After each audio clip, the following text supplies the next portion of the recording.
काठमाडौँ कपन यो अचानक मौसम बिग्रिएर ल हेर्नुहोस् त पानी। यो हाम्रो आज भेटघाट कार्यक्रमको चक्करमा हाम्रो गाउँकै दाजु ठाकुर प्रसादजीको घरमा उहाँको बरन्डाबाट हजुरहरूलाई यो अचानक मौसम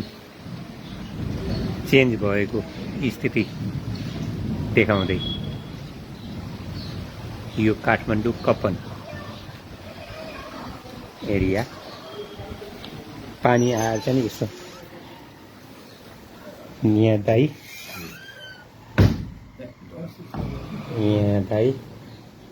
भेटघाट कार्यक्रम काठमाडौँको कपन परेछ अब केही भएन ल ल ल ल यो अचानकै मौसम चेन्जेस